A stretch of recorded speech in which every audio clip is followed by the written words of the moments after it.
Hello guys, welcome to my channel. நான் உங்கள் ஷஃபி. இன்றைக்கி நம்ம வீடியோவில் என்ன சம்மரி பார்க்க போகிறோம் அப்படின்னா, I have a dream it's written by Martin Luther King. First author introduction பார்த்தலாம். மார்ட்டின் லூதர் கிங் ஜனவரி 15, 1929 பிறந்து ஏப்ரல் 4, 1968 இறந்துருக்காரு.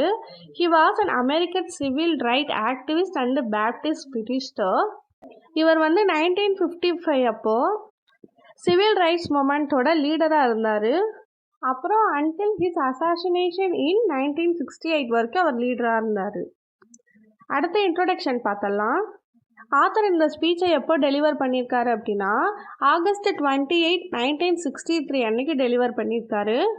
இந்த ஸ்பீச் எதை பற்றி பண்ணியிருக்காரு அப்படின்னா, ஜாபுக்காகவும் ஃப்ரீடம்காகவும் பண்ணியிருக்காரு. இது யாருக்காக அப்படின்னா, பிளாக் பீப்புள்ஸ்க்காக அவர் இந்த ஸ்பீச்சை கொடுத்துருக்காரு. அவங்களுக்கு ஒரு ஜாப் ஆப்பர்ச்சுனிட்டியும் ஃப்ரீடமும் கிடைக்கணும் அப்படின்னு சொல்லிட்டு இந்த ஸ்பீச்சை கொடுத்துருக்காரு.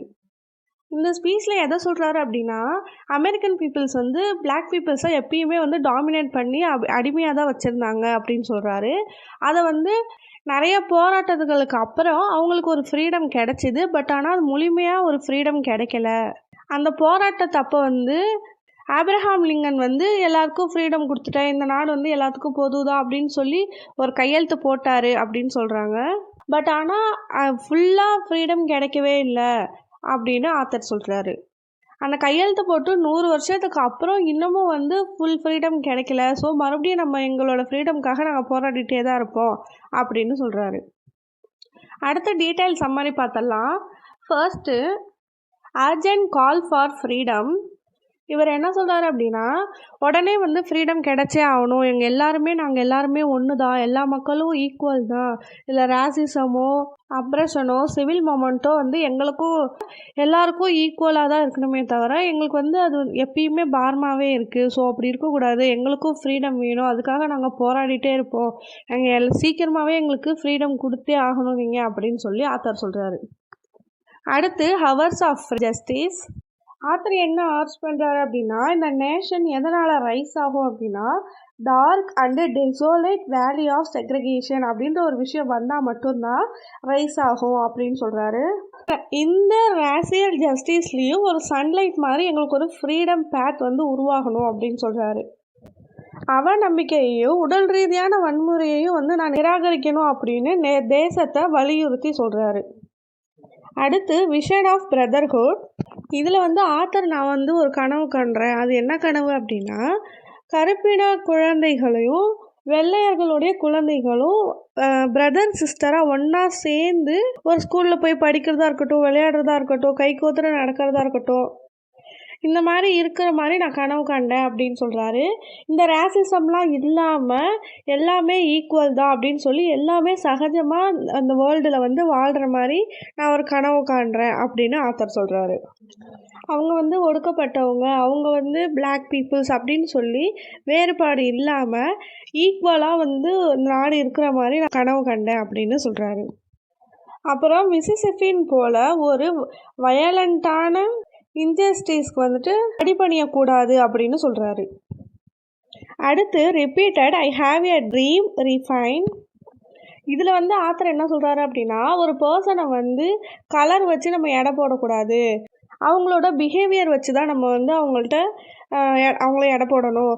ஸோ இப்போ பிளாக் பீப்புள்ஸாக இருக்காங்க அப்படின்னா அவங்களையும் நல்லவங்க இருப்பாங்க, ஒயிட் பீப்புள்ஸாக இருப்பாங்கன்னா அவங்களையும் நல்லவங்க இருப்பாங்க. ஸோ நம்ம கலரை மட்டுமே வச்சு இப்போ பிளாக் பீப்புள்ஸ்னால் இப்படி தான் இருப்பாங்க அப்படின்னு நம்ம முடிவு பண்ணிடக்கூடாது. அவங்க அவங்கள்ட்டையும் ஒரு நல்ல பிஹேவியர்ஸ் இருக்கும் இல்லையா? ஸோ அதை தான் நம்ம பார்க்கணுமே தவிர கலர் வச்சு ஒரு பர்சனை நம்ம டிசைட் பண்ணக்கூடாது அப்படின்னு சொல்கிறாரு. அப்புறம் இந்த ஸ்பீச்சை ஐ ஹாவ் எ ட்ரீம்ன்ற ஸ்பீச் சொன்னார் இல்லையா, அதை ஆரம்பிக்கும் போதே என்ன சொல்கிறாரு அப்படின்னா, நான் எனக்கு சுதந்திரம் கிடைச்சிடும்ன்ற நம்பிக்கையோட ஒரு ஹாப்பியோடு தான் இந்த ஸ்பீச்சை ஆரம்பிக்கிறேன். அதுலேயும் என் மெயினாக ஒரு லைனில் என்ன சொல்கிறாரு அப்படின்னா, அவ்வளோ பெரிய மலையில் ஒரு சின்ன ஸ்டோன் தான் என்னோடய ஹோப். ஸோ இந்த அவ்வளோ பெரிய மலை இந்த ஸ்ட்ரகிள்ஸ் அப்ரெஷன் இந்த மாதிரியான ஒரு கட்டுப்பாடான விஷயங்கள் இருந்தாலும் அந்த சின்ன ஸ்டோன் அங்கே ஹோப்னு ஒன்று இருக்கு இல்லையா? ஸோ அதை வச்சு தான் நான் என் ஃப்ரீடமுக்காக போராடிட்டுருக்கேன் அப்படின்னு சொல்கிறாரு. அதுக்கப்புறம் எல்லா மக்களும் சேர்ந்து இது என்னோட நாடு, என்னோட சுதந்திரம் அப்படின்னு சொல்லி பாடுற வரைக்கும் நான் வந்து கற்பனை காண்றேன். ஏன் அப்படின்னா, எல்லாருமே ஈக்குவல் அப்படின்ற ஒரு நாள் வரும். அப்போ வந்து பிளாக் பீப்பிள்ஸ், ஒயிட் பீப்பிள்ஸ் எல்லாருமே சேமா நின்று எல்லாருமே ஈக்குவல், எல்லாருக்குமே ஃப்ரீடம் கிடைச்சிருச்சு. இது எல்லாருக்கான நாடு அப்படின்னு பாட்டு பாடுவாங்க. அந்த ஹோப் எனக்கு இருக்கு. அந்த மாதிரி நான் கற்பனை காண்டு வச்சுட்ருக்கேன் அப்படின்னு சொல்லி ஆத்தர் சொல்றாரு. அடுத்து கிளைமேட்டிக் யூனிட்டி அண்ட் ஹோப். இதில் ஆத்தர் என்ன சொல்கிறாரு அப்படின்னா, அவங்க இப்போ படுற அந்த சஃபரிங்ஸும் போராட்டமும் அவங்களுக்கு கண்டிப்பாக ஒரு நாள் ஒரு சுதந்திரத்தை கொடுக்கும் அப்படின்ற நம்பிக்கை எனக்கு இருக்குது அப்படின்னு சொல்லி கிங் சொல்கிறாரு. அவங்களோட இந்த கடின உழைப்புனாலையும் ப்ரேயர்ஸ்னாலையும் கண்டிப்பாக அவங்களுக்கு வந்து ஃப்ரீடம் கிடைக்கும் அப்படின்னு ஒரு புது லைஃப் அவங்களும் லீட் பண்ணுவாங்க அப்படின்ற நம்பிக்கை இருக்குது அப்படின்னு சொல்கிறாரு. நாங்கள் என்றைக்கும் நம்பிக்கையை வந்து கைவிட மாட்டோம், நம்பிக்கையிலேருந்து மாற மாட்டோம். எங்களோட நம்பிக்கை வந்து நாங்கள் ஸ்ட்ராங்காக வச்சுருக்கோம். கண்டிப்பாக எங்களுக்கு ஒரு நாள் சுதந்திரம் கிடைக்கும் அப்படின்னு ஆத்தர் நம்புகிறேன் அப்படின்னு சொல்கிறாரு. அப்புறம் என்ன சொல்கிறாரு அப்படின்னா, இந்த ஸ்பீச்சுக்கு வந்து நிறைய பேர், இந்த வேர்ல்டுலேயே நிறைய பேர் வந்த ஒரே ஸ்பீச் அப்படின்னா கிங் லூதர் நடத்தின இந்த ஸ்பீச் தான். ஸோ இந்த ஸ்பீச்சில் வந்து அவர் என்ன சொல்கிறாருன்னா, இப்போது நிறைய பிளாக் பீப்புள்ஸ் இங்கே இருக்கோம். நீங்கள் யாராச்சும் ஒருத்தவங்க வந்து நிறைய லைஃப்பில் சஃபரிங்ஸ் வந்து ஃபேஸ் பண்ணியிருப்பீங்க. இப்போ ப்ரிசானில் இருந்து போலீஸ் வந்து உங்களை எந்த மாதிரி ட்ரீட் பண்ணாங்க அப்படின்ற நிறையா சஃபரிங்ஸ் ஃபேஸ் பண்ணியிருப்பீங்க. உமனாக இருந்தால் இன்னும் நிறையா சஃபரிங்ஸ் வந்து ஃபேஸ் பண்ணியிருப்பீங்க. ஸோ அதெல்லாம் வந்து நீங்கள் ஏன் மறைக்கிறீங்க? அதெல்லாம் நீங்கள் வந்து ஏன் பொறுத்துக்கிட்டு வரீங்க? இப்படி நீங்கள் பொறுக்கிறது மூலயமா உங்களுக்கு அடுத்து வர ஜென்ரேஷனும் வந்து அந்த மாதிரி தானே ஒரு சஃபரிங்ஸ் வந்து ஃபேஸ் பண்ணப்படுவாங்க. ஸோ அதை வந்து நீங்கள் பொறுக்கக்கூடாது. நீங்கள் அதை வந்து திருப்பி கேள்வி கேட்கணும். அப்போ தான் வந்து உங்களுக்கான ஃப்ரீடம் கிடைக்கும். கஷ்டத்தை தாங்கிட்டு போகிறதுனால மட்டும் வந்து உங்களுக்கு ஃப்ரீடம் கிடைச்சிடாது. உங்களோட அந்த பெயின்ஸ் எல்லாம் வந்து நீங்கள் எந்த அளவு எக்ஸ்ப்ரெஸ் பண்ணுறீங்களோ அப்போ தான் வந்து இந்த சஃபரிங்ஸ் அப்ரஷன்லேருந்து இந்த ரேசிசம்லேருந்தும் நம்ம பீப்புள்ஸ் எல்லாருமே வந்து வெளியே வருவாங்க. அப்போ தான் வந்து நமக்கு ஒரு ஃப்ரீடம் விடிவு காலம் கிடைக்கும். அதை வந்து நீங்கள் மறைக்காமல் கண்டிப்பாக எல்லார்ட்டையும் வெளியே சொல்லி அதை வந்து நீங்கள் ஒரு ஃப்ரீடமாக மாற்றுங்க. அதை வந்து ஒரு அக்செப்டன்ஸாக எடுத்துக்காதீங்க. இவ்வளோ தான் நம்மளாம் இப்படி தான் பண்ணுவாங்க அப்படின்ற மாதிரி எடுத்துக்காமல், ஸோ எங்களுக்கும் ஃப்ரீடம் வேணும்னு சொல்லி நீங்கள் போராடுங்க. கண்டிப்பாக உங்களுக்கும் ஃப்ரீடம் கிடைக்கும் அப்படின்னு ஆத்தர் சொல்கிறாரு. அப்புறம் 4 பக்கமும் தெற்கு, வடக்கு, அலபாமா, ஜார்ஜியா இங்கெல்லாம் வந்து பிளாக் பீப்புள்ஸ் அதிகமாக இருக்காங்க. ஸோ அங்கெல்லாம் வந்து போய் நம்ம அணிகளை திரட்டி நம்ம எவ்வளோ பேர் இருக்கோம், நம்ம எவ்வளோ பேர் வந்து ஸ்ட்ரகிள்ஸ் பட்டிருக்கோம், எவ்வளோ பேர் வந்து ஃப்ரீடம்காக இன்னும் காத்துட்ருக்கோம், நம்மளோட ஃப்ரீடம் வந்து நமக்கு ஒரு லைஃப்லேயே வந்து ஒரு விடிவு காலம் மாதிரி. ஸோ அவங்கள்ட்டையும் போய் சொல்லி அந்த இடத்துலையும் நம்ம வந்து ஃப்ரீடம் வாங்கணும். கண்டிப்பாக நமக்கு வந்து ஃப்ரீடம் கிடைக்கும். இந்த ஹோப் மட்டும் நம்ம என்றைக்குமே கைவிட்டுறவே கூடாது அப்படின்னு ஆத்தர் சொல்கிறாரு. அடுத்து ஃபைனல் ஸ்பிரிச்சுவல் ட்ரிம்பில் என்ன சொல்கிறாரு அப்படின்னா, சுதந்திரம் முழங்கட்டும் அப்படின்னு சொல்லி கத்தி சொல்லிகிட்டே இருக்காரு. இது ஏன் சொல்கிறாரு அப்படின்னா, ஆத்தர் வந்து நம்ம இந்த நாட்டில் எல்லாருமே வந்து ஈக்குவல், ரேசிசம் கிடையாது, சிவில் மொமெண்ட் எல்லாருக்குமே ஈக்குவல் தான் அப்படின்ற மாதிரியான ஒரு விஷயம் வந்து கண்டிப்பாக நடக்கும். அது வந்து நடந்த மாதிரி நான் கற்பனை பண்ணிக்கிட்டேன். ஸோ அந்த மாதிரி நடந்துச்சு அப்படின்னா நான் கண்டிப்பாக கடவுளுக்கு வந்து தேங்க் பண்ணுவேன்.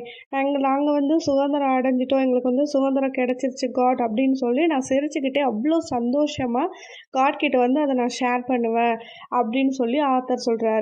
இப்போ கண்டிப்பாக இப்போது நம்ம சுதந்திரம் அப்படிங்கிறது வந்து ஒவ்வொரு தனி மனிதருக்குமே தேவை. அதில் வந்து ஒரு பீப்புள்ஸ், ஒரு நாட்டுக்கே வந்து அந்த சுதந்திரம் தேவை அப்படின்னும் போது ஆத்தர் வந்து நான் எவ்வளோ போராடியிருக்கேன், எவ்வளோ ஸ்ட்ரகிள்ஸ் என்னோடது வந்து நான் எஃபர்ட்ஸ் வந்து புட் பண்ணியிருக்கேன் அப்படின்றத வந்து தெரிஞ்சுக்கணும் அப்படிங்கிறதுக்காக தான் இந்த ஸ்பீச்சை வந்து நான் கொடுத்தேன். ஸோ இந்த உலகத்திலேயே என்னோடய ஸ்பீச்சுக்கு தான் வந்து அதிகமான மெம்பர்ஸ் வந்து வந்திருந்தாங்க. ஸோ அப்படின்னா பார்த்துக்கோங்க, என்னோடய ஸ்பீச்சில் வந்துட்டு அவ்வளோ உண்மையும் நேர்மையும் இருந்து நான் என்னோடய ஃப்ரீடம்காக தான் போராடி அவ்வளோ பெரிய ஸ்பீச் கொடுத்து இப்போ அது ஃபேமஸாகவும் ஆயிருக்கு. 100 வருஷத்துக்கு அப்புறம் கையெழுத்து போட்டும் எங்களுக்கு சரியான ஃப்ரீடம் கிடைக்கல அப்படின்னும் போது நாங்கள் திருப்பி அந்த ஃப்ரீடம்காக போராடிட்டே இருக்கோம்.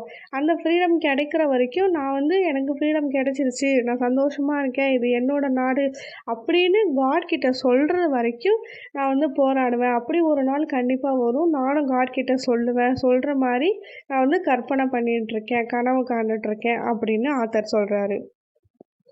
இது வந்து எங்கள் ஒற்றுமையை வந்து ஒரு பலமாக்கும். So black peoples, white peoples யாராக இருந்தாலும் பீப்புள் அப்படின்ற ஒரு ஈக்குவாலிட்டிக்குள்ளே வந்து எங்களை கொண்டு வந்துடும்.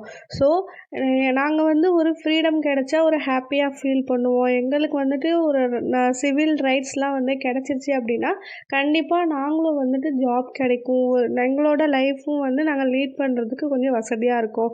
ஸோ நான் வந்து இப்போ எனக்கு ஜாப் கிடச்சிருச்சு அப்படின்னாலே கண்டிப்பாக நான் வந்து கடவுள்கிட்ட தான் ஃபஸ்ட்டு சொல்லுவேன். ஏன்னா அவர் தான் இது எல்லாத்துக்குமே காரணம். எங்களோட ஸ்ட்ரகிள்ஸ் எல்லாமே அவர் பார்த்துட்டே இருக்கார்.